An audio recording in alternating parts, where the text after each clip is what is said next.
Hello, everyone. Hello. Hey, what's going on? How you doing? Hi, this is Nestor. I'm doing great. Thank you. Thank you. Now I'm able to unmute myself. Thanks. You're welcome. Awesome. All right, let's get started. Appreciate everyone for coming on today. And let's see, we got Ed, Bruce, Alfredo, Nestor, Lisa. And Ed, are you wholesaling currently?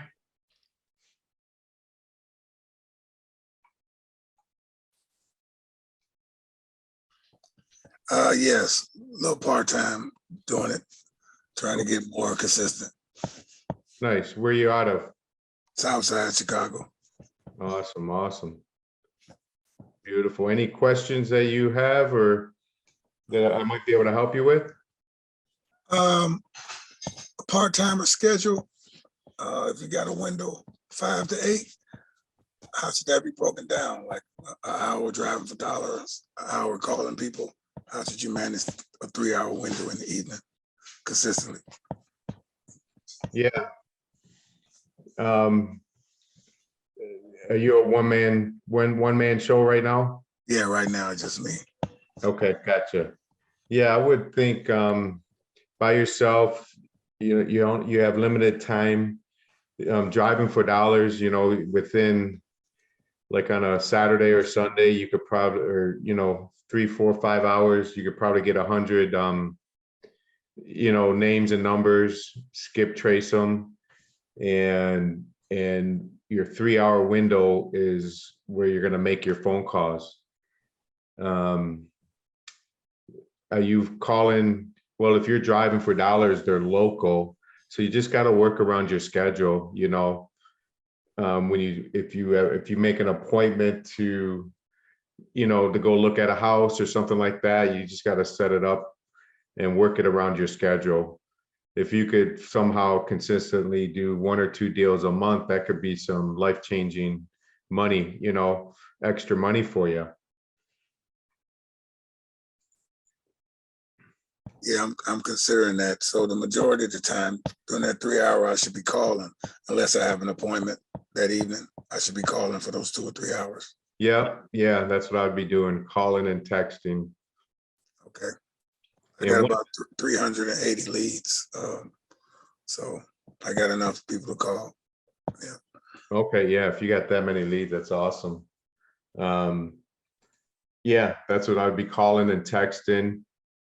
A lot of times, when you call somebody and they don't answer, one of the things that I've learned that I do, and I might have, some people been on here before, you might have heard me say this, is I don't leave a message. I just hang up and I call them right back. I like double tap it.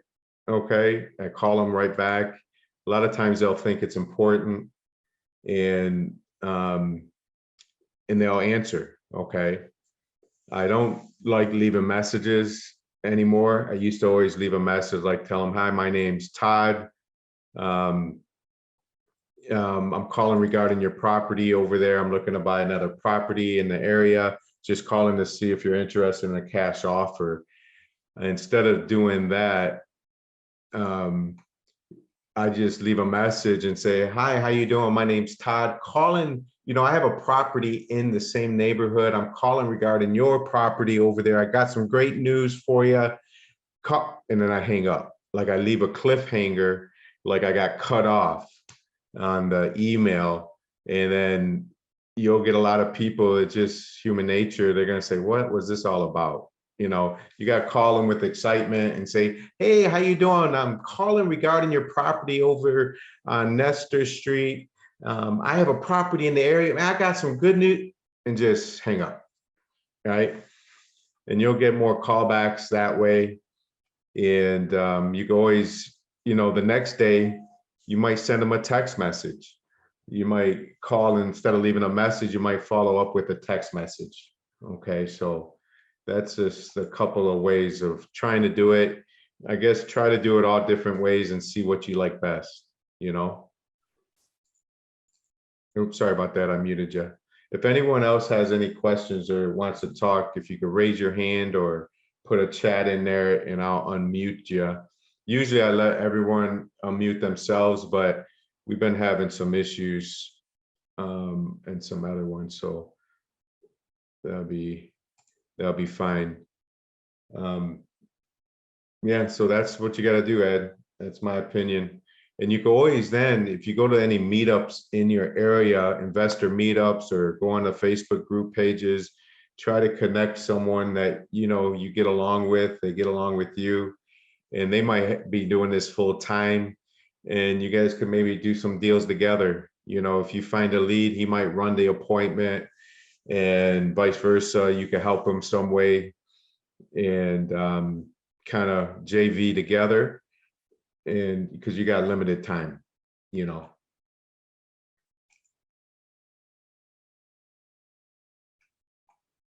Awesome. So let's see, let's just, anyone that has, here's Elisa. Todd, when a seller wants to net 100,000, for example, how would you write the contract? Gotcha. Couple of different ways, because usually you're going to pay all the closing costs and things like that. You don't know if they have. I always ask them, do you owe any taxes? Do you owe any insurance? Whatever they tell me, I mean, not insurance. Do you owe any taxes, any blight tickets, any mortgages? They might say, I owe 4,000 in taxes. I say, okay, so we're at 104,000. I want to make sure you net 100,000.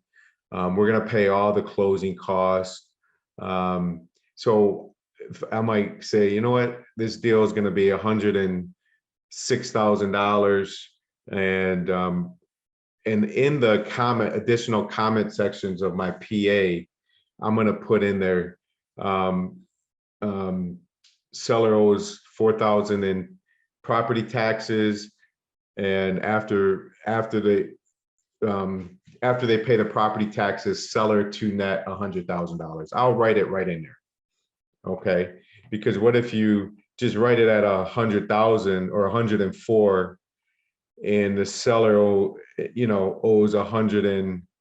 owes 10,000 in property taxes, and you're pitching this deal out at a higher number, and now you're gonna take the hit on that. So I would just write it at like 106,000, go off of his word. I say, look, if you owe 4,000 in taxes, at the end of the day, you're going to get $100,000. And you could write it right in the contract that way. And I hope that made sense.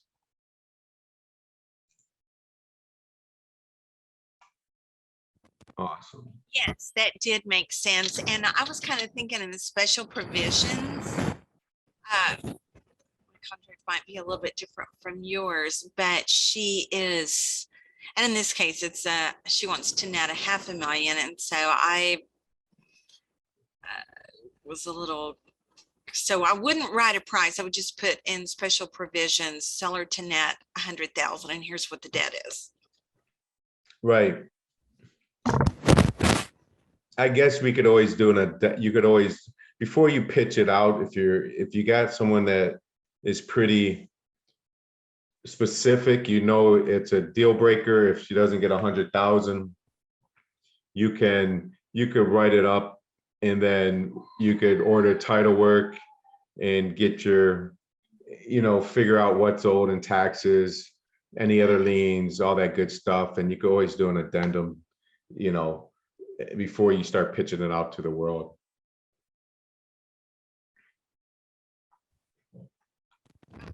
Awesome, thank you. Welcome. Alfredo, okay. You asked, there he is. Advice for starting wholesaling with no money. Yeah, I mean, you don't need, in Michigan, you don't need an earnest money deposit, okay, when you're writing these deals. I never put down an earnest money deposit. So you really just need a cell phone. You need a way to drive for dollars. Some people do it virtually. I would rather do it drive in a neighborhood. and you need a little money to maybe, well, there's ways to get free phone numbers. You can message people on Facebook. With no money's tough, but maybe a little bit of money, $100, you know? So you could do some skip tracing and things like that and just make the phone calls. Or you go to meetups and you find someone that's doing it and say, look, man, if you provide the list, and you know, I'll make the phone calls, any leads we get, we'll run them together, we'll work them together and split it 50-50, but you know, and they pay for the list and all that good stuff. So that's another way you could do it.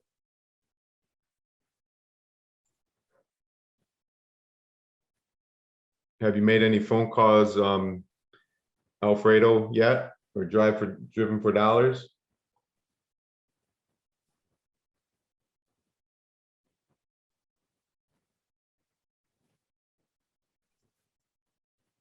Awesome. Oh, I read your message. Got it. Thank you. All right. What else? Anyone? What else we got? I had some. Let's see. Today, I closed a deal that took 9 months from start to finish. It was a fiasco. We got a deal under contract for 130,000 in a nice area of Detroit, one of the fancy neighborhoods, fancy houses. And I found a buyer investor that wants to move into it, wants to live there. Needed a lot of work, but she was getting a loan through a, you know, just a, you know, investor type, or not even investor, she was living there, just a regular mortgage type loan. The house needed work, but it's almost livable.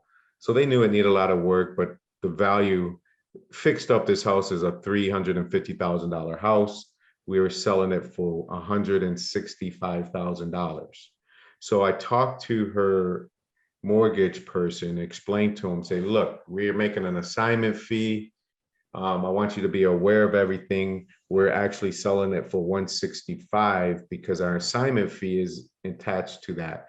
So we're selling it, you know, we're getting it for 130. That's what the seller is going to get. And we're going to make $35,000. And they understood everything. Okay. Said, okay, we could do this. No problem. Months and months and months go by. We had the appraisal came back. It came back good, but they had a bunch of repairs. So I'm helping her get the house cleaned out. I'm helping her get the repairs done. She's paying for everything out of pocket because she really wants the house. So we get that done.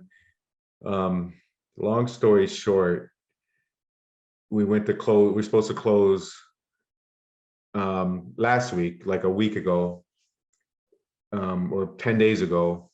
Went to closing, and they have her buying it for 130, and she's got to come up with the assignment money. She has to come up with everything. So that wouldn't work. She had money, but not, you know, that's not what she wanted. So we had to talk to them again, which I should have made sure about this. You know, I should have talked to, instead of the loan officer, I should have talked to the underwriter or somebody else, made sure they structured it right.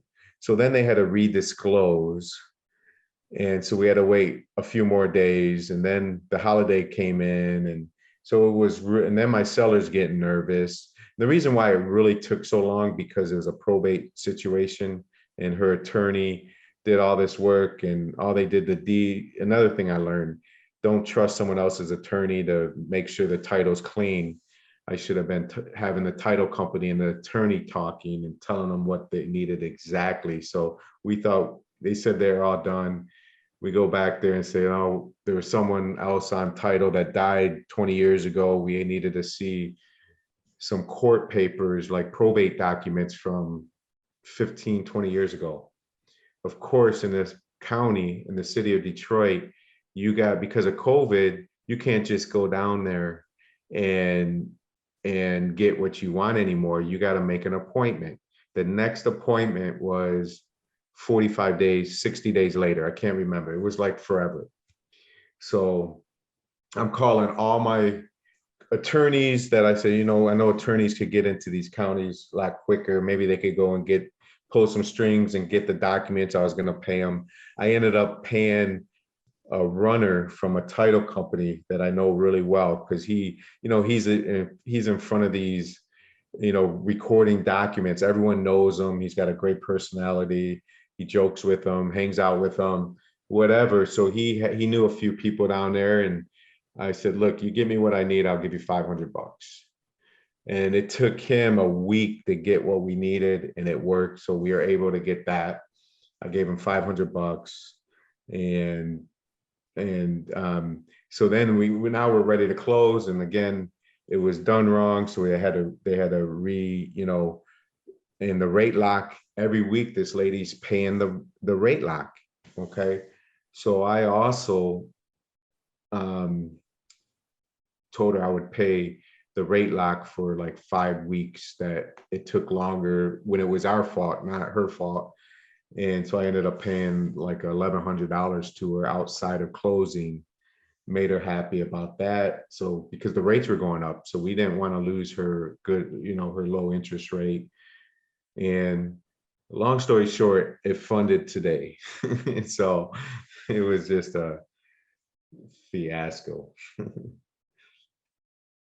All right. Do you wholesale properties that are listed on the MLS? Yep. How would you handle it? The buyer goes to see the house or lot and sees the agent sign in the yard. Some questions. All right. I'm going to share my screen. I'm going to show you guys something. This is a great one, because I just picked up this one. I actually picked it up. One of my team members, I have 3 people that make phone calls for me, and they picked this up. They seen it on Facebook. All right. And the agent was selling it. He said he had it locked up for more money. And let's see. All right. Let me put some things over here so I can see your comments. And let me go on the real count. I was thinking about buying this myself and flipping it, but looks like I just sold it. I just picked this up this morning.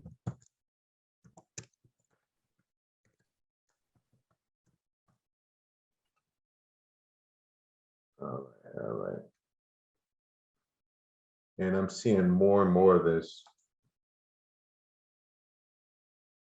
All right, this is the MLS here.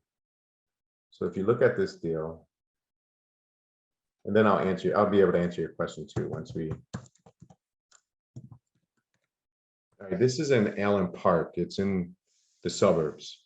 See, it's pending for 100, and they're asking 139. It was on the market for, it was actually 149, then 139 on the market for 40 days.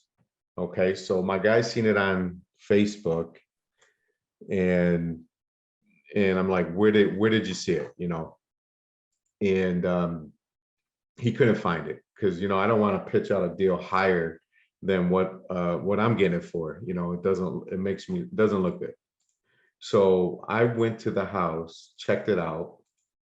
I looked at the pictures first, and I did videos of it. It actually looks like this. It's not horrible. For 10 grand, I could fix this up, and it would be a nice rental property, number one. And you could put 20 to 25 grand in it, and you could flip it. Okay. It's got a new roof, new vinyl windows, new furnace. What else? You just got the kitchen. The kitchen cabinets were fine. You just maybe paint them, put granite down, redo the bathroom, put a central air in there, and you could sell this for 165. So it would be a pretty easy flip. So long story short, I got it for $98,000. Okay, they're asking 139. The agent that had it, that locked it up, got it. He had it for 95,000. Okay, so he had it for 95. I got it for 98. He's making 3. He's just making like a commission at this point. And I just got it this morning, and I sold it already for 107. So I'm making $9,000 on this, and we're closing it next week.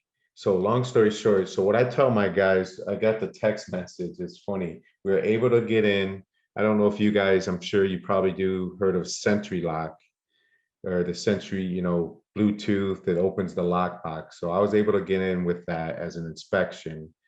And so my guy asked if he could do it. So I had to make sure it was okay because we got another agent that's listing it. I wanted to make sure everything would be cool with them. So I sent my guy a message. Let me, here it is. You know, he asked if he could gain access, even though I took really good videos, really good photos to make sure he was good to go. And he wanted to check it out for himself. I said, perfect. And I told him how to gain access with the Sentry key. He's a licensed agent. And then I told him, don't call the listing agent because my team has it under contract and you'll confuse her completely. Okay, because he understands the game. If I don't find a buyer to assign it to, then I'll just close it myself. Okay, even if I wasn't going to close it myself, I say that because now it gives them, you know, they pretty much, it tells them, don't try to mess with me on your lowering the price or anything. This is a really good deal for a rental or for a flip in the area it's in. A really nice block, everything else.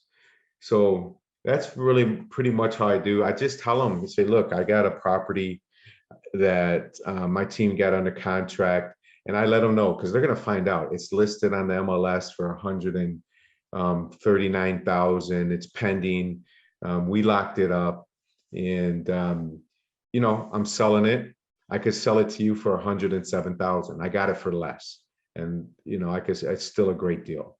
Because right there, in their mind, and if the comps are more than 139, which they are, because that house needed some cleanup, they'll be fine. Okay. It's when you get a deal that's listed and pending at 139, and then you're trying to sell it for 149. Good luck, you know, mentally, they're like, well, I'm not going to do that. You know, my experience is that, you know, you're always going to have to wholesale it for less than what it's listed at least. You know, that makes sense. And the same question is for sale by owners or on Zillow. Yeah. Yeah. I love for sale by owners. And, you know, you just gotta, in some cases, like a for sale by owners, a lot of times you just gotta be upfront with them what you're trying to do. If it's a nice enough house, why are they, you know, why they're trying to sell it? They want to, either it's not a nice house or there's a problem, or they just don't want to pay the real estate commission. So you can say, look, I always tell them, look, I work with a group of investors and we buy a lot of houses. Some of them I buy, others they buy, and I partner up with them. I might help them with the rehab. I might help them find a tenant. I might be the project manager. It all depends, you know, and some we just partner up and do it together. So I'm going to bring a few people through, and you know, I'm going to bring some project managers, some property managers, some contractors, some investor partners, but I'm going to take care of all that. You won't have to worry. And then I just ease their mind instead of not saying anything and just hoping we could get back in the house, that you're not, you're going to have bad luck, if that makes sense. Awesome. Let's see. Do you transactional funding if the wholesale fee is over, good question, 10 grand in order to double close? Do you all have access to proof of funds letter? Yeah, good question. I don't have, I could get access to a proof of funds letter, but I don't need it. This never comes up. Okay, but a lot of times when you're working with the real estate agents and they're on the MLS, they're going to require that, right? To double close, here's I don't double close because but title company I use actually does two separate HUD statements or settlement statements, a seller statement and a buyer statement. So the seller's not going to see how much I'm making. The buyer is going to see how much I'm making. Okay. So if you wanted to hide it from your buyer, even though it shouldn't matter how much you're making, but some buyers are crazy. I did have one time at closing, the day of closing, thought we were making too much money and wanted me to reduce it 3,000. And I told him to hit the road. I said, if I'm not reducing it, I said, why are you counting my money? He's trying to say he's not, but then he is, you know. I said, sir, you're counting my money. It shouldn't matter if I'm making $1,000 or $5 or 100,000. This should have been a conversation 2 weeks ago when you signed the assignment, you know. Long story short, he did close. And he was a pain. I would never sell him a house again, you know. And prior to that, the reason I knew how to handle that situation is because before another investor got me at closing for $3,000, you know, and I ended up closing. I was desperate. And then again, this guy calls me. He's from overseas and he comes here all the time. He calls me all the time for deals. I'll never sell him a deal. I told him, you owe me $3,000. I'll sell you a deal. You stole $3,000 from me. You know, I explained that to him.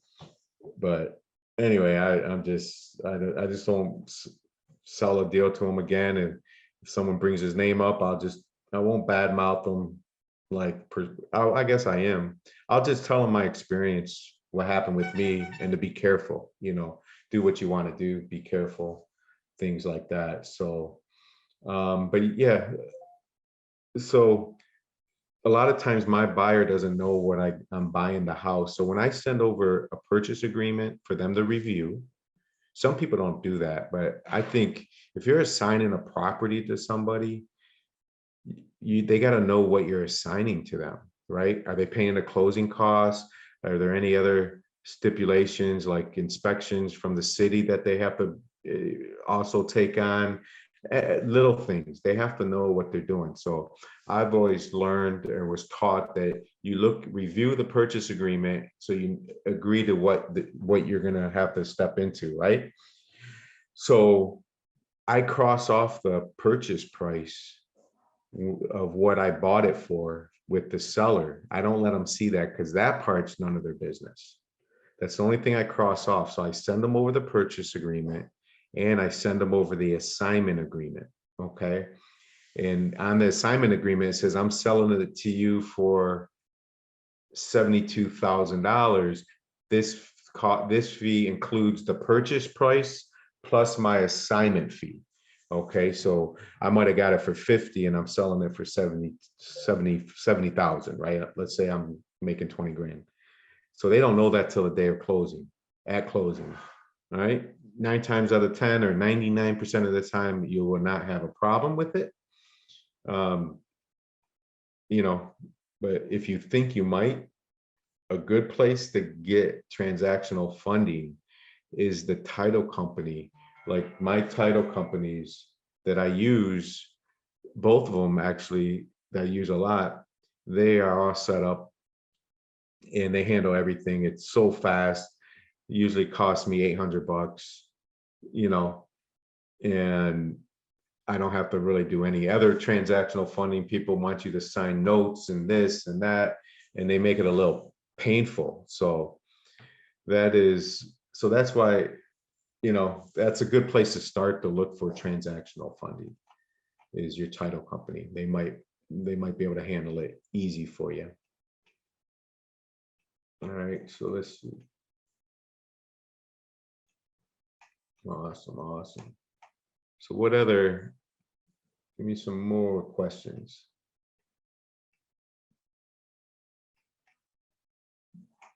So a transaction.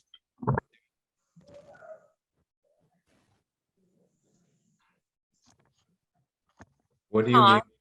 What do you mean that you get funding from the title company? So transactional funding is just when you have a deal under contract, and if you don't want your buyer to know what you're making, so you're actually gonna close like the A, the B, you're the B, you're buying it, So you need money to buy it, and then you're going to sell it 10 minutes later, B to C. You're going to be the seller and sell it to your buyer. So there, you buy it and then you sell it. So there's two transactions going on. And so you just need that money for 10 minutes. Does that make sense, Lisa? Yes. I don't know if I'm unmuted or not. Yep, I hear you. Okay, so I do know what transactional funding is. I've provided that myself, but when you said the title company will, I kind of lost the verb in there. If you meant they'll do it for you, they'll provide it for you, or they will close a transaction using transactional funding that you secure. The source of the transactional funding was really where my question was directed. Yeah, I gotcha. So the title company is the source. They set up a certain they have a separate LLC or a separate company. Instead of going outside of the title company and using like someone like yourself or using another investor I know that provides transactional funding, I go right, the title company has it in-house. Okay. It's amazing. This is the first time I have ever heard of that. Yeah. Both of my title, they just recently done that in this year, actually. And I'm like, that's brilliant. And then you guess what? They probably use the funds that come in from the from the seller or somewhere else, right? They probably Right. But not only are they making money on a double close, because they make a little extra money when they do a double closing, then they're making the $800 on the transaction, for providing the money. So why not? That makes sense, because they don't make a lot of money on these small deals, right? Right. It's hard for me to understand just how very little a title company makes. I mean, an escrow fee, $300, $400, $500 for some of these transactions can be very labor intensive, especially if there's dead people involved or a lot of title issues. So I've never, ever understood that. Yeah, I know. I guess they make on the title insurance. I don't know how they do it, actually. They make a lot of money. I know they got a lot of employees. I'm sure they're spending a lot of money also. A lot of them have a lot of employees and things like that. So I never try to, where I used to work for somebody and we did a lot of transactions and other type of deals, they were known for calling a day before closing and beating up the title companies to reduce their fees and everything else. And it just didn't feel right to me. I'm like, look, you're trying to save $50 or $100, and they usually would do it. But I'm like, if they're giving me good service and they're taking care of me and they're closing fast and they make life easy for me, and it costs me extra $100 or $200, great, no big deal. But that's how some people are, I guess. So here's, no, go ahead. Totally agree. And you know what the title company could feel about us if we're trying to get them down $50 or $100, the same way that you were describing that your buyer wanted to reduce your fee at closing. I mean, that's very much the same story, just on a different scale. And you don't want to do business with that buyer anymore. And I would not think that the title company would want to do business with a wholesaler or Right. anyone that's trying to tell them you're not worth $375 or $450 for this closing. Exactly. I agree. And if you do a lot of transactions with a title company, like I know a lot of people locally, and I refer them to the title company, my title processor. And so my title company, they know that I know a lot of people and I do a lot of deals, and they came to me and said, look, if anyone you refer to us, they'll pay me $100 every transaction. So I'm like, wow, that's like free money, right? So, and I'm referring people to them anyway. So it was kind of nice, I guess. I want to show you guys something in one of my assignment agreements, something new that I do. Okay. Let's see. I'm going to pull up an assignment agreement. I hope you guys, can you guys see this?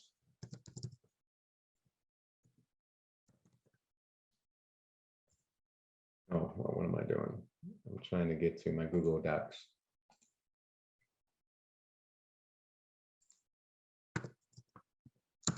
I made some changes. Anytime a buyer requests, I just had one the other day. Anytime they request to use their title company, and before I've done it, okay, I've done it, but it's every time it's like a bad deal. It never works out. It's always a headache and everything else. So now I don't let them. I tell them no. I'll sell it to someone else. I tell them there's no way. I already got title. I'm not changing title companies. So here's, well, this is the assignment that I was just telling you guys about in Allen Park and Hoger that I got for 98,000. So I'm not going to show this as an example because I'm actually the assignee on this one and not the assignor. And I took some things out of it because to protect me as the buyer. So let me go to a different one. All right, here's my one here's my master one. All right, so some key things, as you see the purchase price, like this deal was $58,000. I might have got this deal for 40. And so, but the subject, it says right in here, for the subject property, which is the sum of the original contract price plus an assignment fee. The assignment fee is the amount equal to the difference between the total amount of this agreement and the assigner's assignment purchase price on the original contract. So it explains it, right? And here I put kind of, and I highlighted it. It says, assignee to close with title company of assigner's choice. No split closings. I won't allow that. And then this is really the most important. So if you have a deal for $40,000 with a seller and you are selling it for $58,000, let's say. So there's an $18,000 assignment fee. Most title companies here in Michigan will only give title insurance of what it says on the purchase agreement. Okay, which means they'll only give title insurance for $40,000. Okay, why is that in my mind not good? Because if there's a title claim, I just had one where I sold one. Let's just use this for an example. Let's say I sold it for 40,000, or I got it for 40 and sold it to him for 58,000. Everything was fine. The title looked great. They're given title insurance, warranty deed, everything. Well, they came to find out 6 years ago, the seller that I bought it for bought it from somebody who never owned it. So there's a fraudulent deal 6 years ago. So title companies here, anything 5 years or less than 5 years, if there's a quick claim deed, they verify that quick claim deed. Anything over 5 years, they don't have to verify it. That's, that's just normal. So they didn't verify it. And they did everything right. So now my buyer is going to have to do a title claim, and the seller wants the property, so he needs to get his money back. So he only has insurance for 40,000 and he paid 58,000 for it. So what that means is he's going to be out 18,000. I'm not giving my assignment fee back. Okay, if that makes sense. But if you read right here, this is what because this happened to me before and I gave my assignment feedback because he's a good buyer of mine. I felt bad. Okay, so now I put assignee. I put, I just want them to know, it says it on the purchase agreement that pays both sides, the closing costs, right? Associated with right here, and at the buyer's expense, because it's only to raise the title insurance from 40 to 58,000. It only is probably $50 or $100.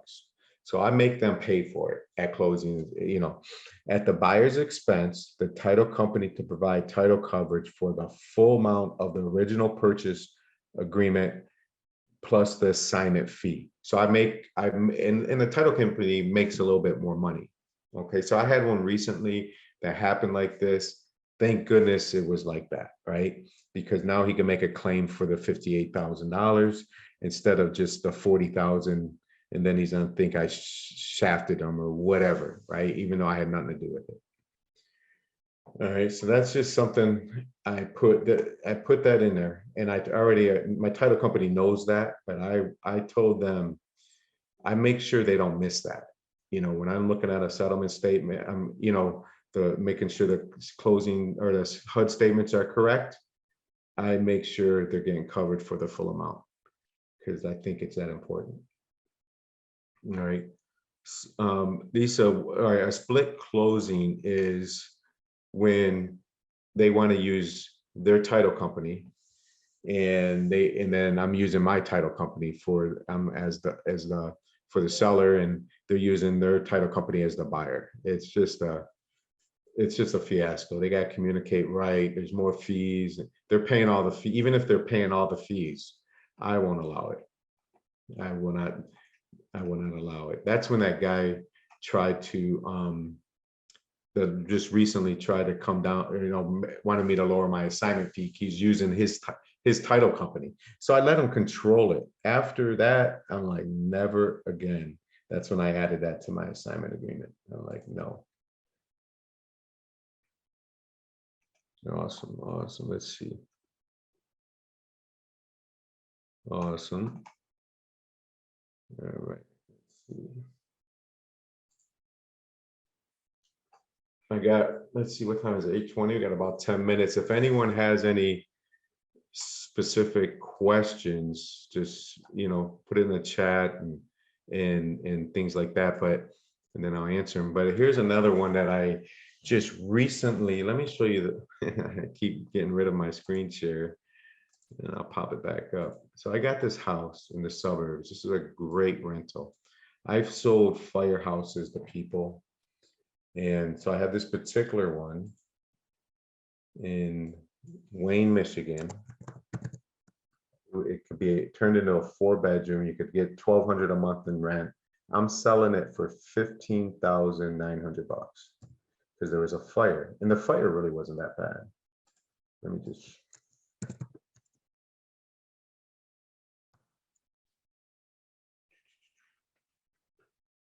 Here's what it says. All right. Fire damage rental property for $15,900. All right. So it's a good looking house. I'll show you some pictures.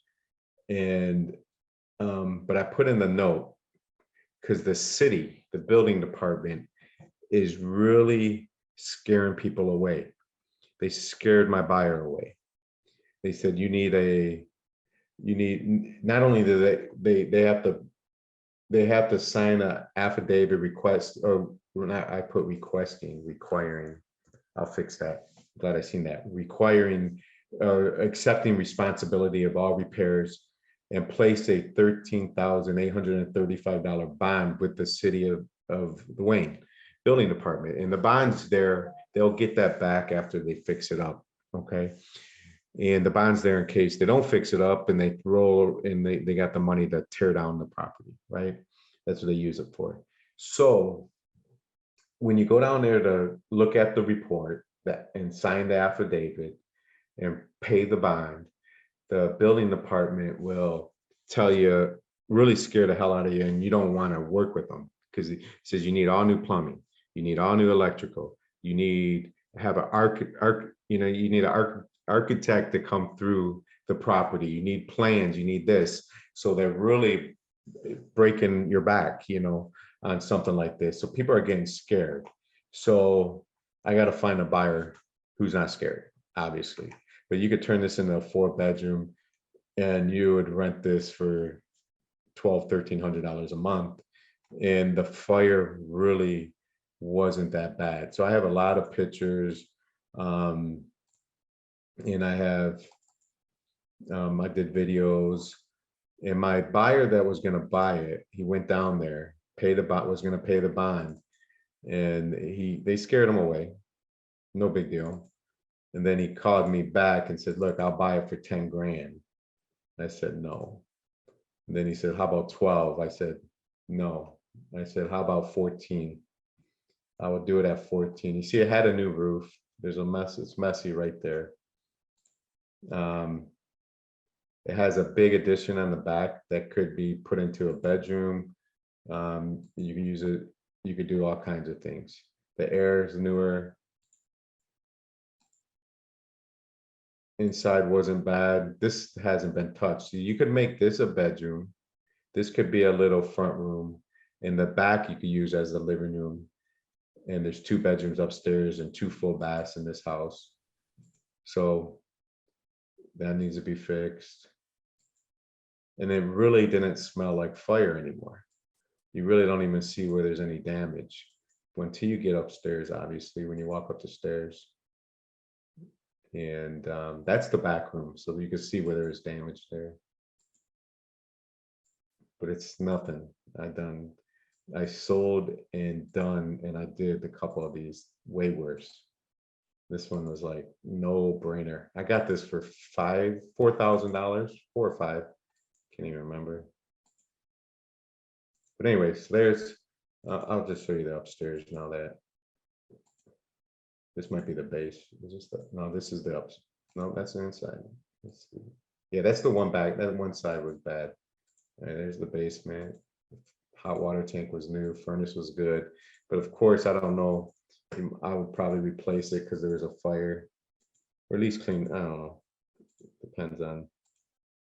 Let me just show you upstairs real fast. So you can see where this is on. So the upstairs, you can see where it charted pretty good. But again, not too bad. I did a bunch of videos and stuff like that. And I'll get this thing sold in the next day or so. But yeah, right. Let me stop share there. All right, let's see. Is there a rule of thumb to reduce market value to offer before including repairs? And is there a difference in that number if it is a keeper or a wholesale buyer? All right, let me take you off the mute if you can. If you're able to talk, Terry, that'd be great. All right, so I did ask. There you go. Perfect. Well, I was wondering if there's a difference that if a keeper or a wholesaler would deduct from the market value 10, 20, 30, 40% before then they would even add the repairs to that to make a final offer, whether that's if you're going to keep it for rental or if you're a wholesaler, and if those numbers are different. If that makes sense. So are you talking, and correct me if I don't answer it right, just let me know and I'll figure it out. But are you talking about like if it's a prop, like let's say you're looking at a property and you're trying to figure out what to offer. If it's a flip or if it's a rental, there is, in my opinion, there is a different amount, that you have to consider. Okay. Right. To give you an example, I looked at a nice house 2 days ago, and if I was buying it as a flip, I would have to get it for $50,000. Okay. As a rental, I could probably pay $65,000 and sell it for $75,000. As a flip, I'm gonna have to. It's different because when you fix up a rental, you don't have to fix it up as nice as you do a flip, and it depends on what the ARV is what it after repair value is on a flip. But also, it depends on, you know, what the house, what I'm really looking at on rentals, when I'm selling rentals, is their rate of return. So how much is it, a 20% return on investment? Or, you know, so if they're paying 80,000 for the property and they got put 5 into it, and they're getting 1,500 a month minus taxes and insurance, minus 10% for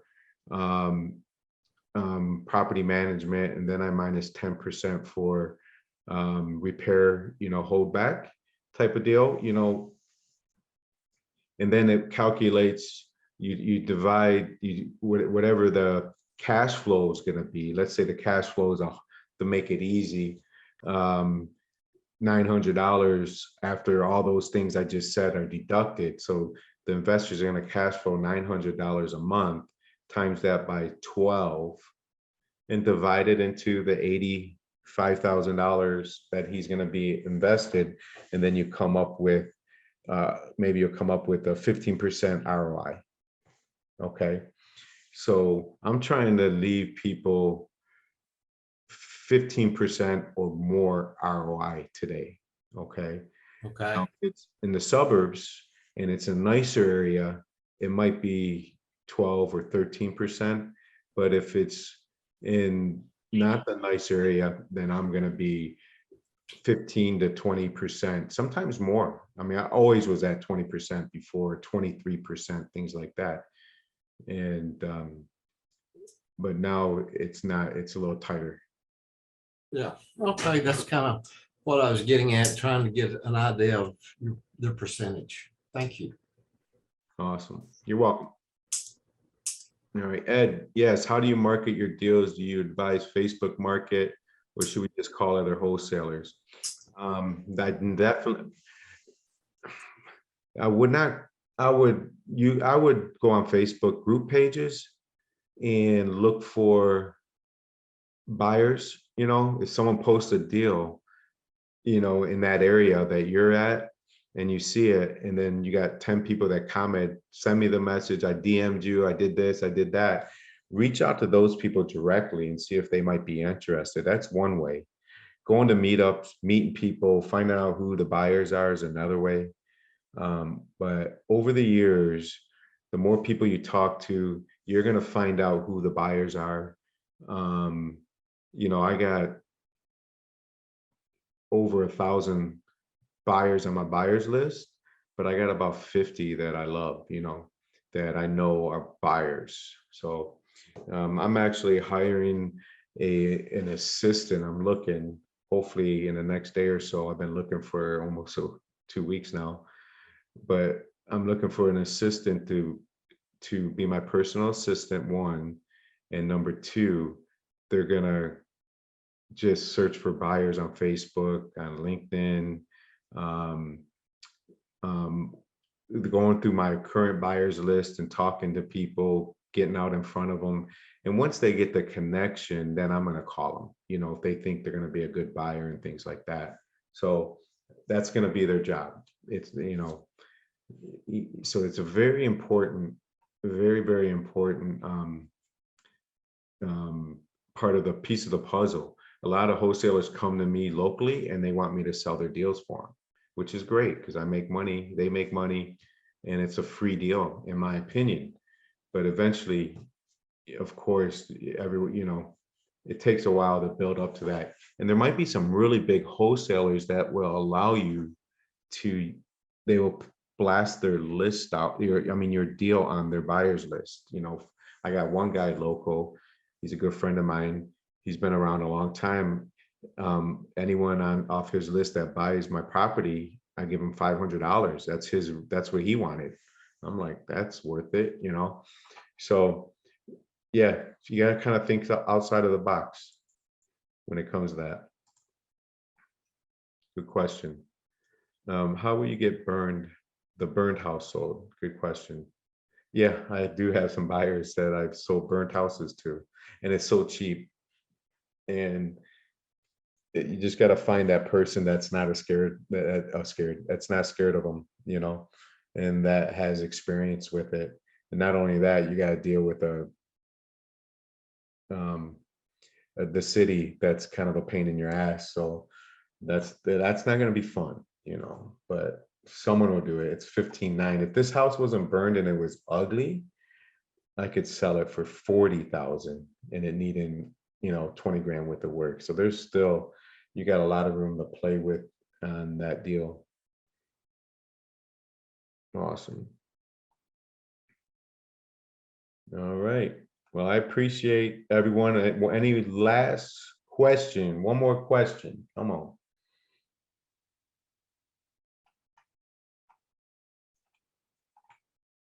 Wait, all right, let's see. I don't think so. I appreciate it. Thank you very much. And yeah, you're welcome. Awesome, awesome. Yeah, appreciate everyone. Have a great week. Reach out anytime. Yeah, Lisa, let's on that lot that you were talking about. I'm working on, hopefully I'll have it tomorrow. The person that helps me with getting those certain zip codes and lots and everything, she said I should have it tomorrow. And I already talked to one of my team members, and we're really gonna go nuts in that area looking for those lots. All right, but as soon as I get it, I'll reach out. Awesome. Well, I appreciate everyone. Thank you so much. Have a good day.